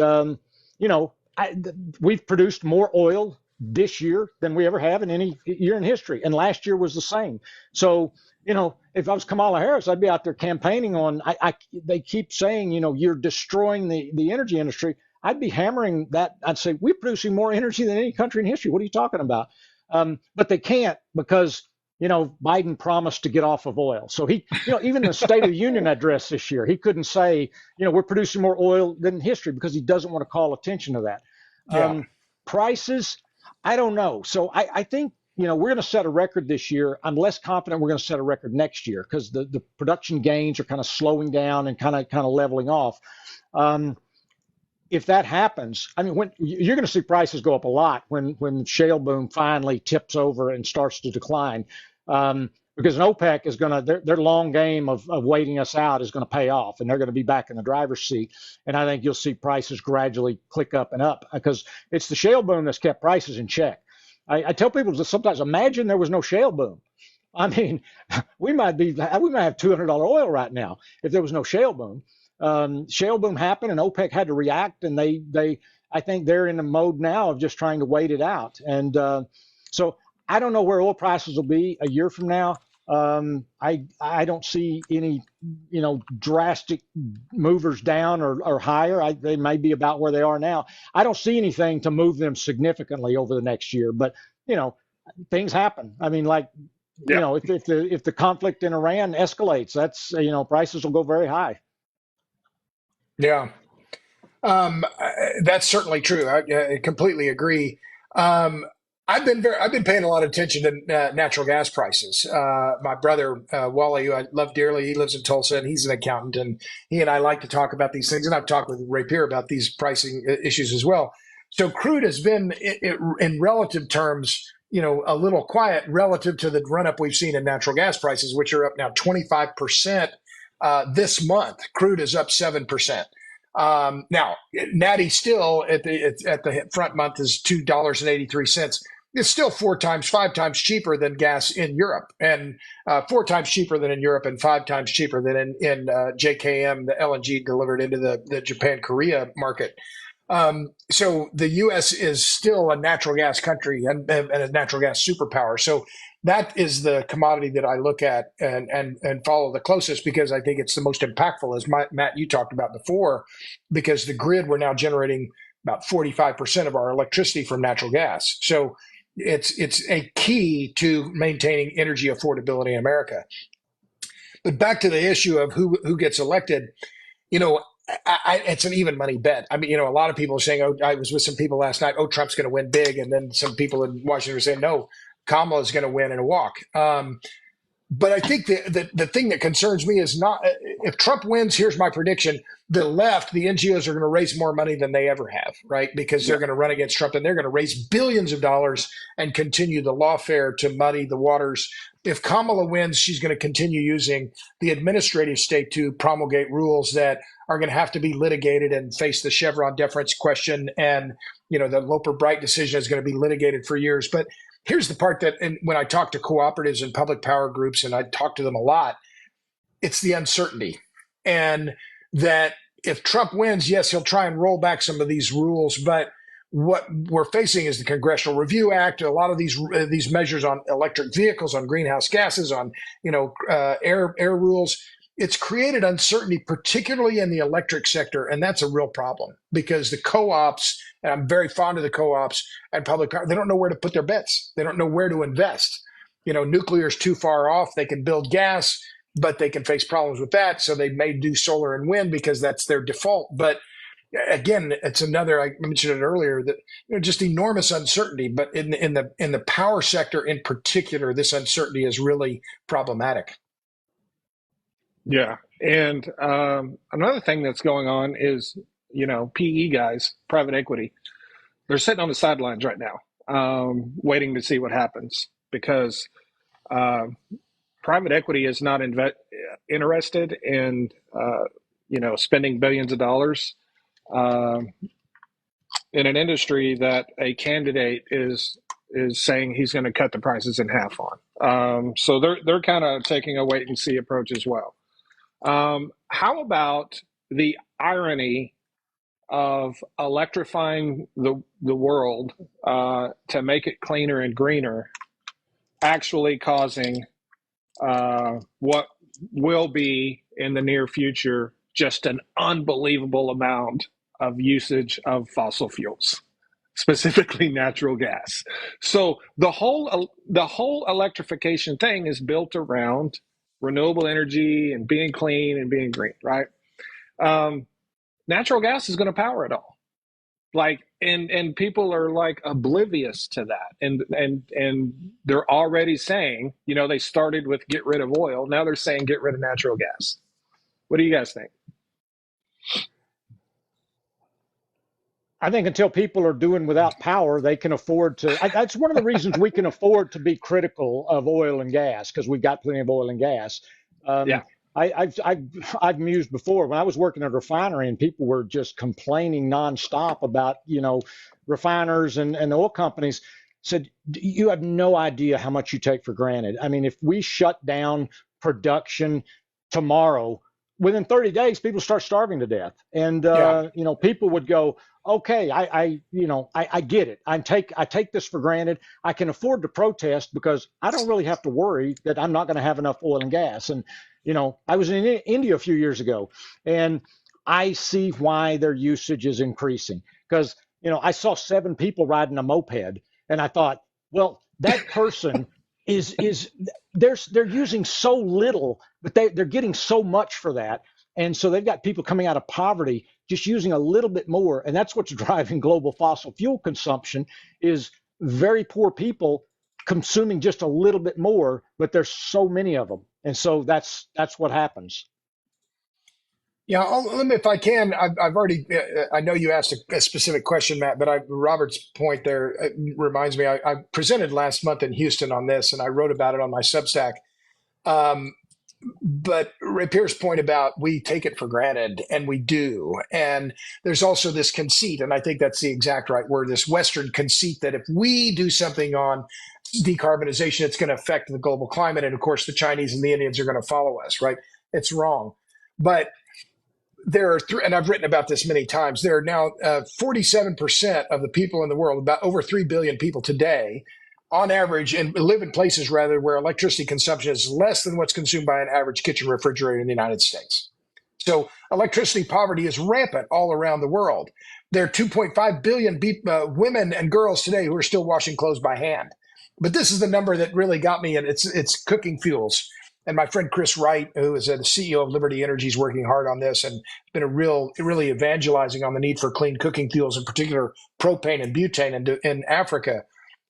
Indoor air pollution, according to the World Health Organization, indoor air pollution, because of poor quality cooking fuels, kills more people every year than diabetes, kills more people every year than alcoholism.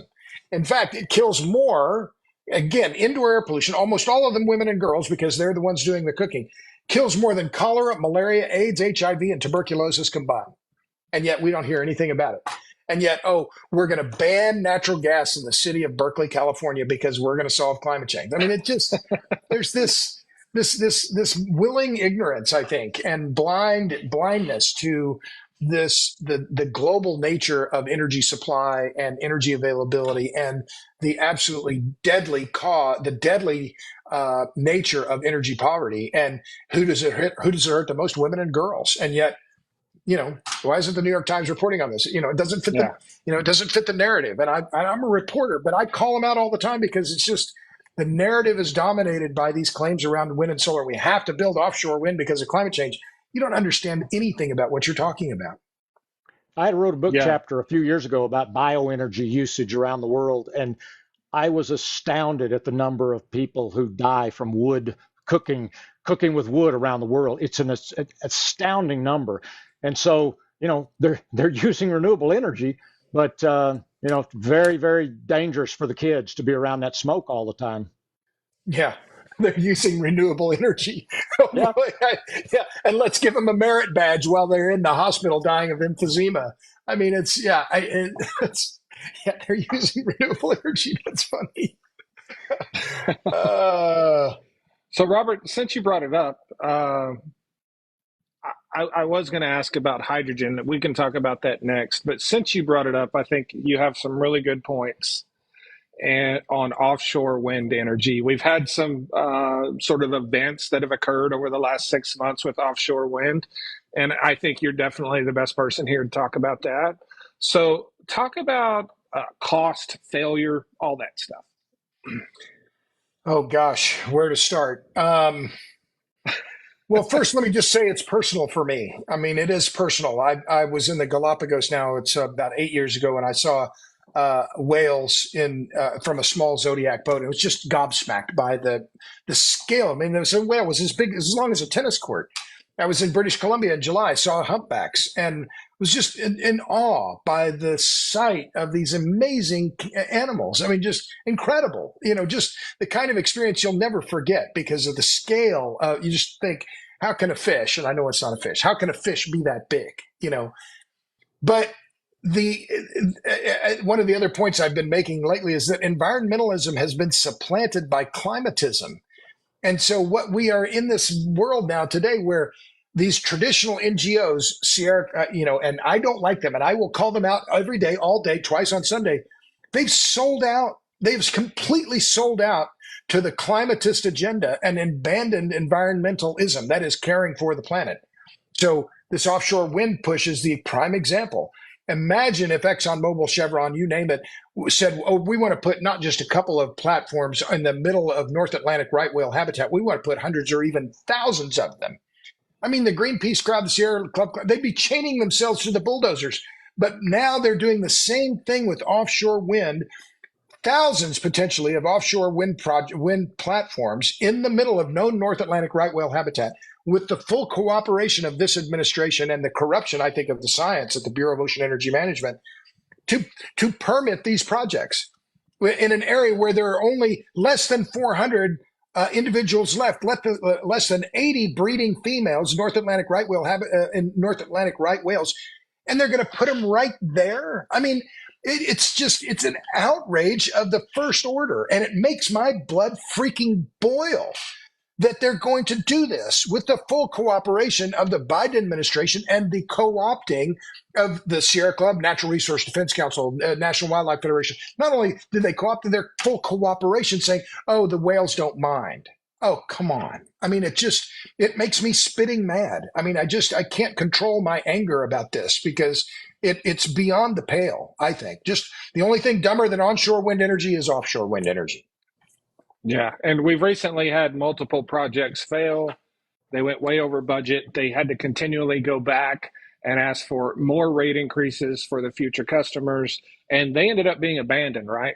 A couple Yeah. of offshore Oh, projects yeah. off of the Northeast Corridor. Was it New Yeah. Jersey? I don't know. There have been, these companies are backing away because the costs are so high. BP, Shell, there have been a bunch of projects that have been abandoned or at least temporarily abandoned. But the only reason they're doing them is because the tax credits are so lucrative. They're getting up to 40% of the entire cost of the project paid in cash through the investment tax credit. Yeah. And so I already know people are going to joke about whales. This is actually proven with scientific studies. The construction of these platforms in the ocean, whales are very sensitive to sound. And it's my understanding that the construction of these really disrupt the whales. And so that's not, Robert's not just talking off the cuff there. There's actually scientific evidence to back this up. And there are also NGOs out there who have not sold out, who vehemently oppose the construction of these offshore wind turbines. There are green organizations that vehemently oppose them because of the whales. So he's not just talking out of his ass. That this is actually a real thing. And there's a bunch of false claims that are being made that these groups, and I spoke in Nantucket and in Newport in July, and local grassroots groups, and it's wealthy folks, middle class folks working together, Republicans, Democrats, saying we don't want this in our oceans. When Green Oceans out of Newport, Act for Whales out of Nantucket, what's her name, Valerie Oliver. Amazing woman. Her father was a part-time fisherman.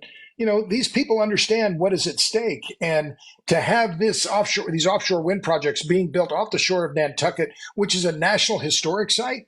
I mean, it truly boggles the mind, and it just makes me. I'm just totally incredulous that we are at this point, because I remember I'm old enough. I'm an old man now to remember when environmentalists really cared about the environment. And now, because it's wind, they say, oh, the whales, it's not a problem. The noise doesn't bother them. And I think, from what planet do you live now? I mean, it's a complete environmental betrayal. Yeah. And I think a lot of us who study this more have also seen like what's happened in Europe with wind energy and the energy security of people that live in Europe. And, we're having to ship in a ton of LNG because their renewable energy sector, I say it outgrew its ability, basically. I think they moved too fast, and now they have problems in Europe, right? But let's talk about the most probably commonly asked question I get all the time, and that's hydrogen. Robert Rapier, where do you see hydrogen moving, over the next decade? So here's the thing about hydrogen. All right. When hydrogen burns, it forms water. That is the pollutant from hydrogen. Most of the world's hydrogen today is produced from natural gas. You could envision hydrogen. The problem with hydrogen is the energy density is really, really low. Now, you could envision a scenario where, you got solar panels on everybody's houses and people are producing more power than they need during the peak time of day. And you could dump that extra energy into electrolysis to produce hydrogen for, later use. That, I think, is hydrogen's niche. Hydrogen can be an energy storage device. I don't see it ever being a big mass transportation device, but it could act like a sort of like a battery on the grid. You really need. I mean, the thing about electrolysis is the laws of thermodynamics say you have to put more energy into it than you get back out from burning the hydrogen. So you need essentially free energy or very, very cheap energy to be able to make hydrogen and to use it effectively. But I like the possibility of excess solar power dumping that electricity into water and storing hydrogen for later use. But as far as we're not going to have a hydrogen economy. Cars aren't going to be all running on hydrogen. I don't see that happening. We're not going to have hydrogen all over the place. It's just too costly to store and to move and to transport. But it has its niche applications. I mean, I've worked on hydrogen projects for the last decade, and I'm pretty familiar with the limitations. And I tell people limitations, but there are niche applications for sure. My take on hydrogen: the H stands for hype. Yeah. We've heard about hydrogen forever. I'm not a believer. I wrote about it on my Substack a few weeks ago. I was out in El Dorado, Texas, out in Schleicher County in August talking about it. And, there's a plan afoot to build this big green hydrogen project out there in the Edwards Plateau. And I've seen a few energy projects in my career. It's the dumbest, absolute dumbest project I've ever seen, ever heard about. You're going to put wind and solar out there with batteries, and you're going to pull massive amounts of water out of the ground to try to electrolyze it to turn it into hydrogen. And then you're how far away from the port where they're going to make fuel for ocean-going ships. I mean, but it's an Irish company coming into this backed by Swiss and French money that is trying to, proposing this project. The local ranchers are absolutely outraged. I'm trying to do everything I can to help them because it's an absolutely stupid idea. And it's to Robert's point. Yeah, it's you have to use a lot of energy. It's a thermodynamic obscenity. You have to use 1.5 units of energy in to get 1 unit of energy in the form of hydrogen out. And then, you're going to put it in your fuel cell. I've seen 3 fuel cells in my entire life. I mean, I think that whole thing is silly from the beginning. But if they get subsidies to do it, they're going to, companies are going to chase it. Yeah. So Matt, that's not the question I thought you were going to ask when you said the question I get asked a lot, because a couple of people have asked about energy independence. I've seen that scroll by. So let's talk about that at some point. So we can talk about that next. I just want to say that a few years ago, I actually believed hydrogen had a chance. And the only thing I was looking at was the amount of investment dollars that was flowing into it. And there was billions of dollars flowing into hydrogen. And I'm like, well, anything that's got this much money flowing into it has a chance. And then as I learned more about the science of it, I was like, this is the dumbest thing I've ever seen. Like, this just doesn't work. And so I agree with Bryce on this. And I tell people all the time, you can't use more energy to create something than the energy is going to give you once it's created. Like, that is never a thing that ever works. Unless the energy is free or excess or very, very cheap. In those cases, the case I mentioned a while ago, if you've got peak solar power during the day and you've got more than you can use, you could dump that into electrolysis and produce hydrogen for later use. And I mean, hydrogen's got some really nice aspects about it. The most important of which is when it burns, it just forms water. I mean, but hydrogen is not an energy source. It is more like a battery. I mean, you got to produce hydrogen. You got to use energy to create hydrogen. Yeah. And I'll take your points, Robert, and you could electrolyze it if you have enough water. And that's the key constraint. And one of the key constraints in Schleicher County is, they're in the midst of a drought, multi-year drought. They don't have a lot of groundwater. And the idea that they're going to come in with some big industrial facility and pump all this water out to electrolyze it and make hydrogen, they're rightly concerned and adamantly opposed. And so anyway, yeah. Yeah.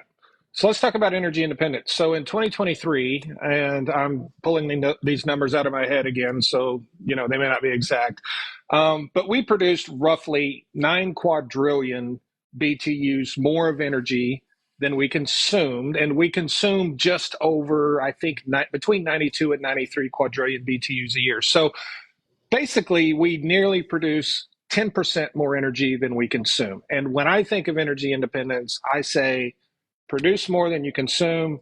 That's the definition. It never means we stop importing. It never means we stop exporting. But people argue about this every day on social media. So Robert Rapier, one of your best Forbes articles that I've read is you talking about energy independence. So why don't you give it a shot first? Okay, so I wrote the article that you're talking about on the quads. I'm actually pulling the number up to see what it was. So yeah, so in 2020, okay, let's back up a second. So first thing I always ask people when they say, "Are we energy independent? Did we become energy independent under Trump? Did we lose our energy independence?" First thing I say is define energy independence. What do you mean by that? Because there's two definitions of energy independence. If you say energy independence means we're not dependent on anybody else for energy, then we've never been energy independent. I mean, we Yep. imported millions of barrels a day under Trump.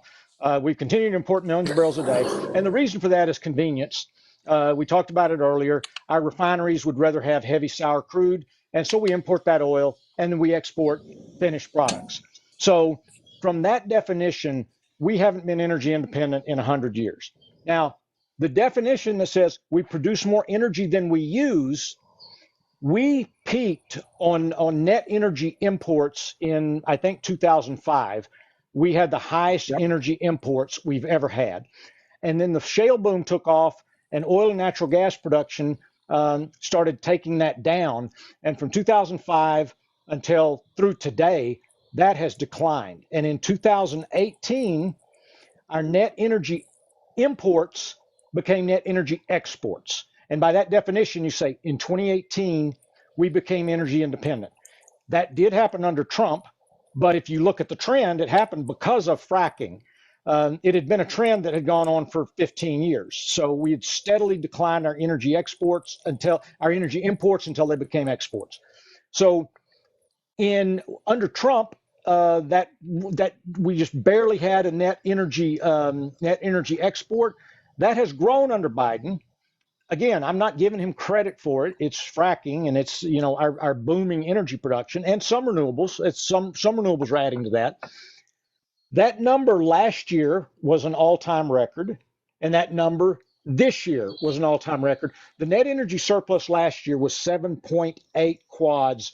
That's the highest number on record, and that's Forbes article I wrote back in May, and it's U.S. energy independence set new record in 2023. And you can look up all those numbers and all the references for those numbers. So anybody who says we became energy independent under Trump and lost it, that is absolutely not true. We either were not energy independent under Trump and we aren't now, or we were then and we are more so now. So that is the issue with energy independence. I always force people define your terms, because until you define your terms, we don't know what we're talking about. So explain to me what you mean by energy independence, and then we can talk about it. That's I think always the thing you got to do is make people define terms. I agreed. I've actually written a whole book about the myth of energy independence, published now in 2008. And that was, I mean, what sticks in my craw about the discussion about energy independence was that during that time period, it was being used in particular to promote corn ethanol, right? And this idea, oh, we need to be energy independent. OPEC is bad. Foreign oil is bad. And this has been the bogeyman of foreign oil that we've been hearing about since the 50s, really. So I agree with Robert's points about, define the term. What do you mean by this? And it is one of the most hackneyed phrases in American politics about energy independence. I agree. Is it energy autarky? We don't do any trade with anybody. No, that we have to trade. We talked about crude grades before, and that if we are lucky to be able to trade as much crude as we can, as we do, because that allows us more flexibility in the global market. So my short answer is, and we could talk about this for a long time, is we're not energy independent. We're not ever going to be energy independent. We are energy interdependent, just like we are with, bottled water or, Rapier's drinking Mexican beer there. Do we want beer independence too? No, it's good to trade. Now, I will admit, and there is, in the 2000s, the whole argument was, oh, we have to be energy independent because we're funding the terrorists, right? Stop oil, terror-free oil, right? That was their slogan with the idea, oh, we'll just use corn ethanol, right? And Robert Rapier and I've written a lot about the corn ethanol scam and the whole issue around all the issues around it, but My bottom line is we're not energy independent. We are producing a lot more, and that's great, but we're energy interdependent. Robert, Yeah. but your book reminded me of something. You know, my wife sprang this trip on me yesterday. So we're in California instead of sitting in front of my bookshelf. I was going to turn around and point out my Robert Bryce books on the shelf behind me because I've got a whole stack of Robert Bryce books on my bookshelf at home. And now I can't do that because I'm here, you know, at my in-laws. Well, everyone who's listening, remember, you don't have to read it; you just have to buy it. And here's the latest one: A Question of Power, Electricity, and the Wealth of Nations. You don't have to read it; you just have to buy it. And if you buy it on your Kindle, I make a better royalty. So there you go. Awesome. And I have said from the beginning that I don't agree with the definitions of energy independence that we use. But the reason I use the definition I use is because that's the definition that people use that I'm arguing with. So if we're going to use the definition that we used under the Trump administration and those people are arguing with me, then by their definition, yes. But I agree with Robert Bryce 1,000% that practically speaking, it's more of an energy interdependence. And you cannot deny the fact that the amount of energy we produce, while it doesn't make us practically energy independent, it does reduce our dependence a lot between our oil production and what we import from Canada and Mexico. Um, we are not really reliant on other countries. It's more of a sense of it's more of a business matter than a need matter, right? Like we're doing business, Right. the imports and the exports. That's part of the business. Um, so, you know, when people talk about, you know, well, what if some country cuts us off? I'm like, so what? You know, we reduce our exports a little bit. We get over 70% of our imports from our two closest allies. I'm not concerned about it. That's a great position to be in compared to where we were, say, under the Bush administration when we were producing, what, 4.5 million barrels of oil a day and had very little renewable energy. Like, we're in a really good position. We're in probably the best position we've ever been as a country with our energy production for sure. Right. Well, and it's good for So, balance of trade. It's good for domestic employment. You know, these are high-paying jobs. yeah, Don't forget the importance of these. You know, these jobs and the related jobs in hospitality, in downstream manufacturing. You know what it means. You know, again, back to natural gas. The fact that now we have a pricing advantage over nearly every other country in the world. You know, I was in Oklahoma. I spoke in Tulsa a few weeks ago. You realize Oklahoma produces more natural gas than Kuwait, Mexico, the UK, Indonesia, and Argentina. Oklahoma by itself. I mean, these are yeah. just, it's easy to forget the scale of energy production in America. And we're incredibly blessed with, you know, good geography, good geology, and the rule of, and private ownership of mineral rights, which is which underlies all of this success that the U.S. has had, not just in the shale revolution, but all the way up to the current day in terms of oil and gas production. That's anomalous in the world. Somebody just said we're not watching the chat for questions. To the contrary, I've called out several questions out of the chat. You know, there's a lot of them going by, and we haven't gotten to a lot of them, but we've covered a lot of those. And some people are asking questions that were answered earlier in the live. So we are. I'm watching the. I've seen a few people insult us and say you guys are all Democrats and I'm out of here. And Yeah. some And people called Bryce only likes oil. You know, Bryce only like, likes oil. Yeah, I no, saw I that like go by. natural gas. I like natural gas and nuclear too. Don't forget that. But I do love me some dino juice, and I use it every day. And I am thank my lucky stars that I can. Somebody just asked about the Texas OU game. That's where my loyalties lie. Yeah.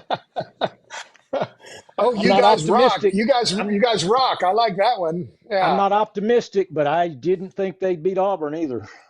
Yeah. yeah. So I used to work for a woman, and I don't know if either of you will recognize her name, but I used to work for a woman named Cindy Taff.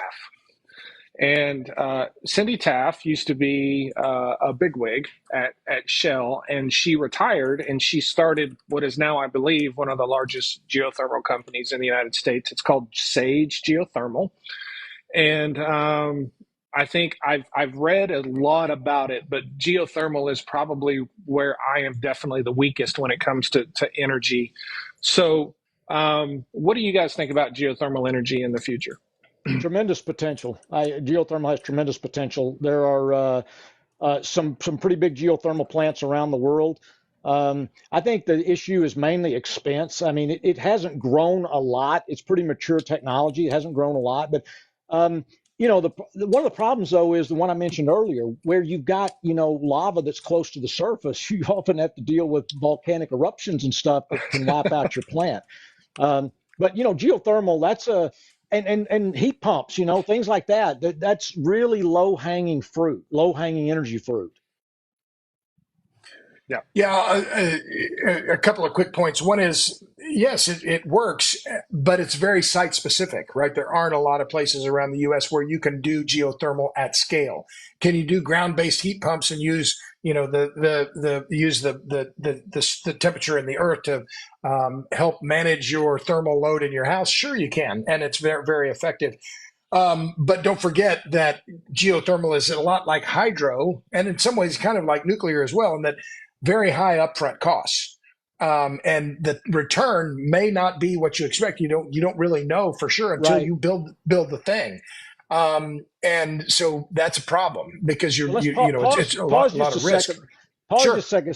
Somebody asked, what is geothermal? And a lot of people may not know. So geothermal is, you're drilling down into a hot spot and you're sending water down into that hot spot and you're letting the earth heat that and produce the energy. And then you run it back through a steam turbine, and that's how you're producing your power. That's what geothermal is. And when you've got places that have hot spots that are not very deep, geothermal can make sense, but those hot spots can migrate. So you can build your plant, and over time, those hot spots can cool off. So your energy production goes down. You got to go drill another spot. But that's what geothermal is. Geothermal is using the Earth's heat to turn water into steam and produce power. And it's only going to work well if you have a high enough temperature gradient, right? You have Yeah, to yeah, have really hot water, or have relatively hot water and be in a cold climate. You have to have a good temperature differential, right? You guys are the engineers, I'm not. But the other thing is there are problems and there have historically been problems. Well, yeah, lava is kind of a problem, but also seismicity around geothermal as well. So, to repeat Ray Pierce's point earlier, there's no free lunch. Yeah. So I have done a back of the envelope calculation on something. So I don't even know why I did it. I guess because I'm just a nerd. But somebody said there's enough oil in Anwar to pay off the national debt. Good luck. Good luck drilling it. Well, I'd say define your terms. You're talking about, are you covering the cost of drilling and everything? I doubt that there's enough to pay off the national debt. I don't know off the top of my head how much is there. Now, if you said there's enough oil in the Green River in the shale in the Green River to pay off national debt, I'd say yeah, that's probably true, but you can't produce it economically. There's something like 3 trillion barrels there in the Green River. Yeah. But it's shale oil. It's oil shale, and that's like a hard rock that you got to put a lot of energy into. So tell us about your back of the envelope. So this was a Donald Trump comment, and he's made it several times. There's enough oil in Anwar to pay off the national debt. If you turn your calculator on your phone sideways, it will go to trillions, by the way. And what I came up with is if we controlled all of the current oil production in the entire world, right? The whole 100 million barrels a day, the cost to produce, and what you would net out of that, it would take 38 years to pay off the national debt. That's if you controlled 100% of the world's oil production. I thought we were just going to pay it off with crypto. We're going to mine a multi-trillion-dollar crypto coin, and national debt is paid. So Randolph, is your comment here on the size of the debt or the scale of the oil business, which is I It's don't just know the what ridiculousness.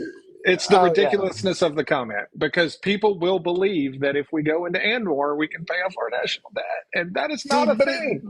yet it's another example of the silliness of the current. I didn't know that Trump was making these claims, but what and I need to go in just a minute here, gents, because my wife is waiting on me, and after 38 years.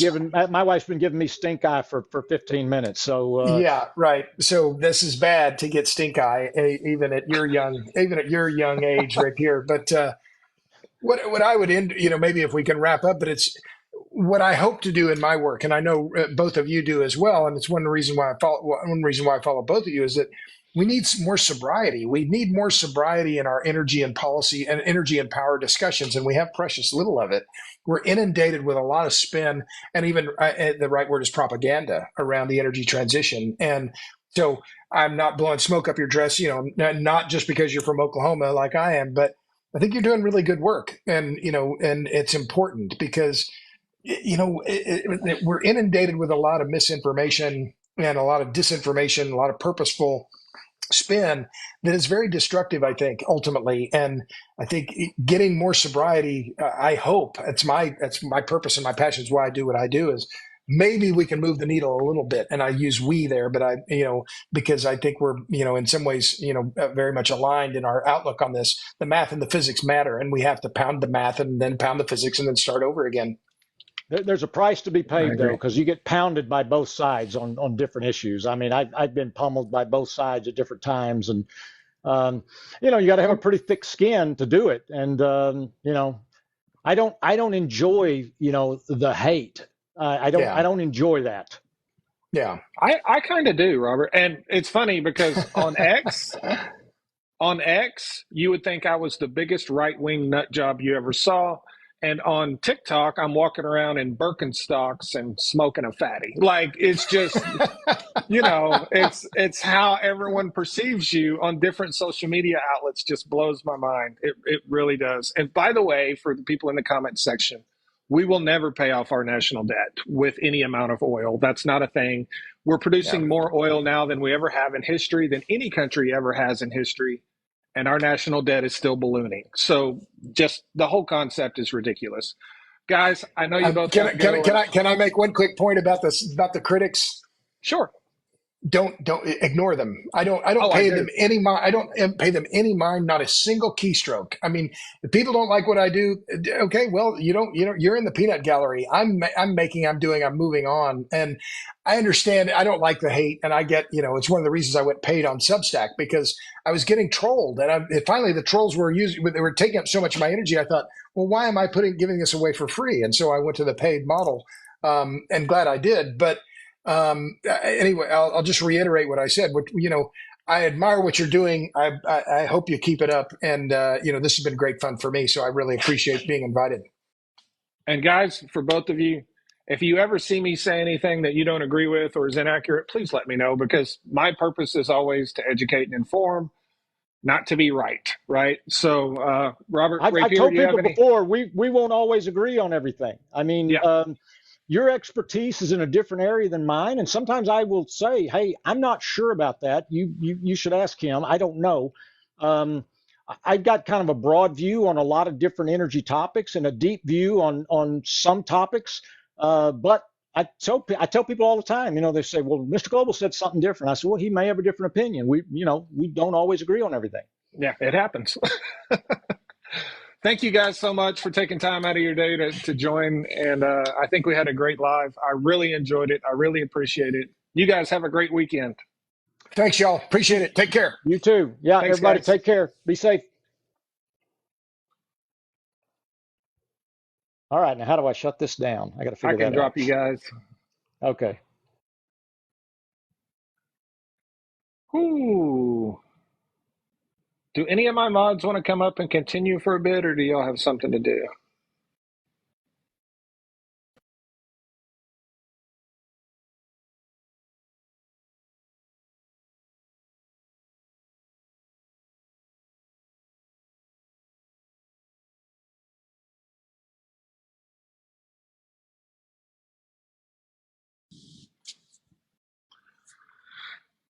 All right, let's see here.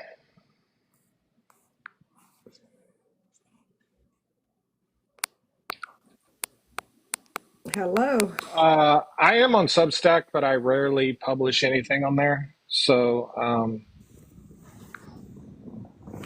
yeah. Hello, Global. How are you guys doing? Good. Good. What y'all think? I thought it was pretty good.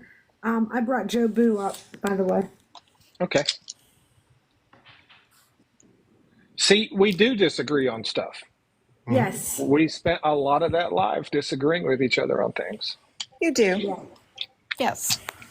And I was the first one to do it. For those in the comments, yes, this will be on YouTube. Because as soon as they both said the SPR is for war, I was like, what the No. fuck? Yeah, I know. Read the legislation, bro. Read the legislation. Well, I may have tagged Robert Bryce with a comment that he probably didn't appreciate.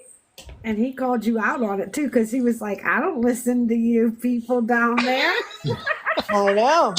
But I tell you what, I didn't appreciate his calling out your mods for telling people that you're not taking comments from the chat. You know, in other words, it's not like your normal lives. Not that you won't, if you see a comment and want to address it, that you won't, but we were trying to point out to people little bit different format today, right? Yeah. I had all of my questions written down, and I pulled a Christina, and I got my notebook.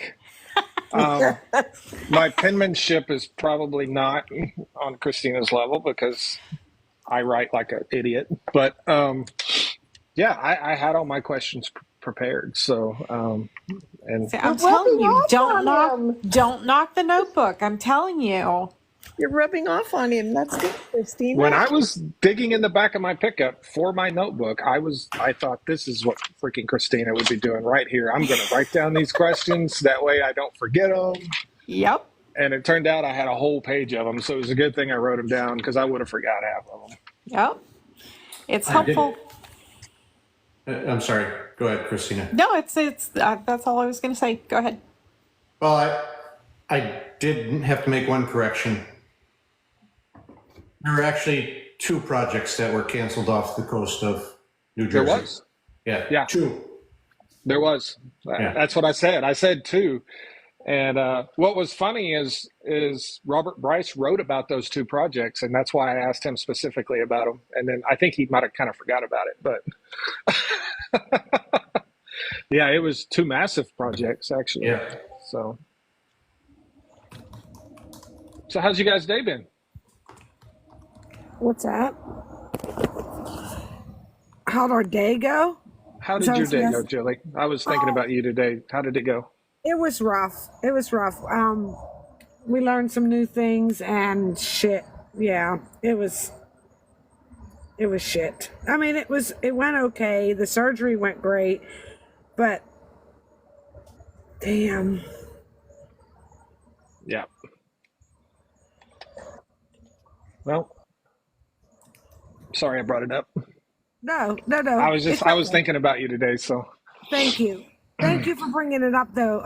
At least I got to complain a little, right? I just don't want to complain this whole life. Anyhow, yeah,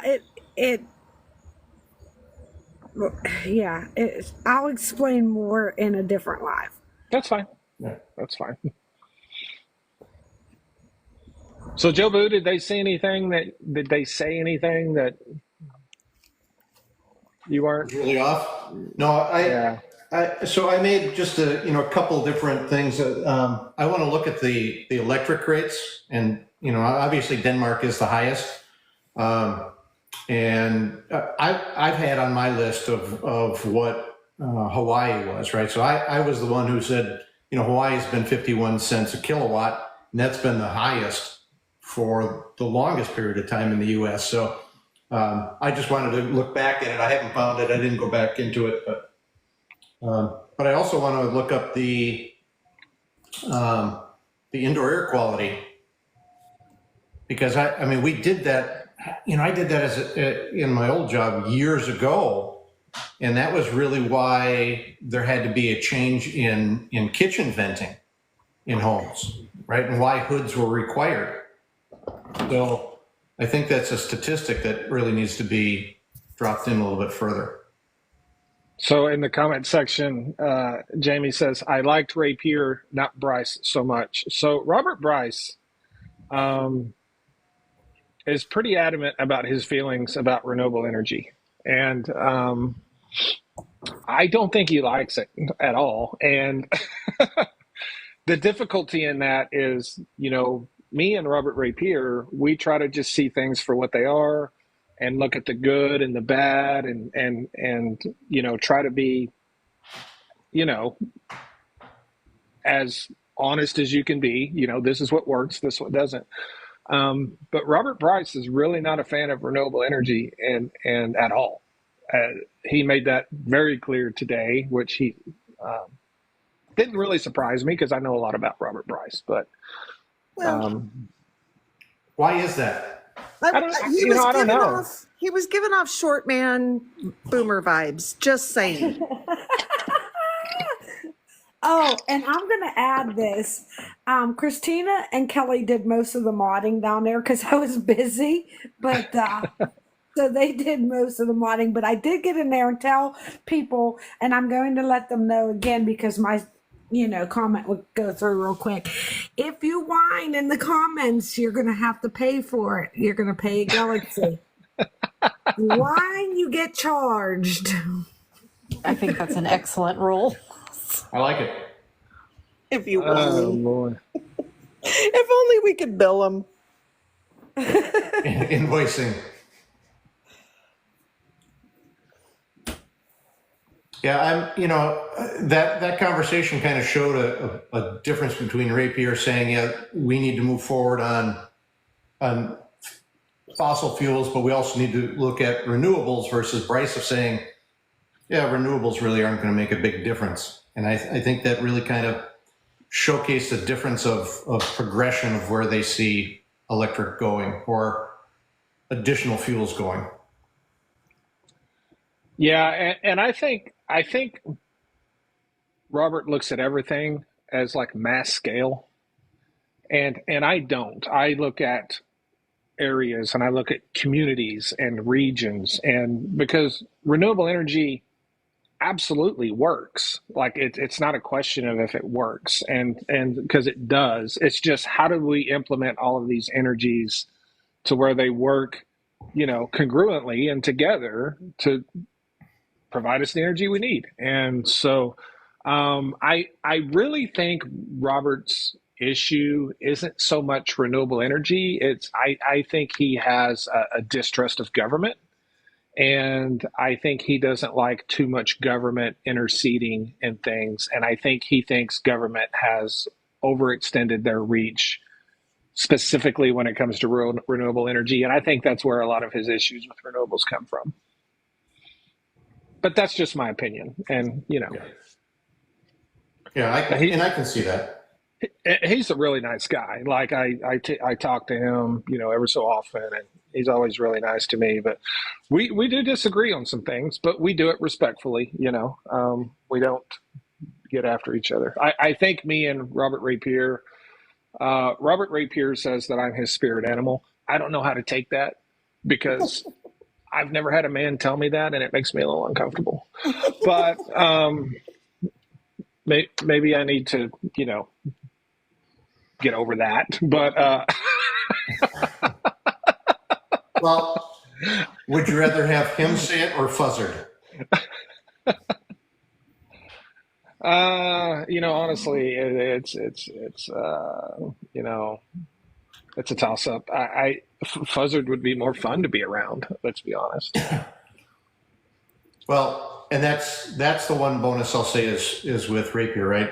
I mean, it seems that this is the line. It is either above this line or it is below that line. There is no gray area between. It is, and it's black and white.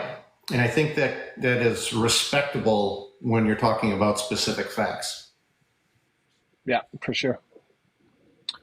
Well, guys, I'm looking out the window. My kid just pulled up and So people are about to come in my house, so I'm going to wrap this up. I just wanted to have you guys up for a minute to see your thoughts on it, get any feedback. But thank you guys so much for coming in and modding and anything you did. You know, I'm not paying attention, so I don't know what all you did, but I really appreciate your presence. I appreciate you being here and helping me out. Overall, it was great, Lobo. Truly. It was good. It was Yeah, good. it was good. Yeah. It All was right. good. All right. Well, Have a maybe good I'll- night. Maybe I'll see you guys later on the live. Right. Yeah. Later. See you later. Y'all. Bye.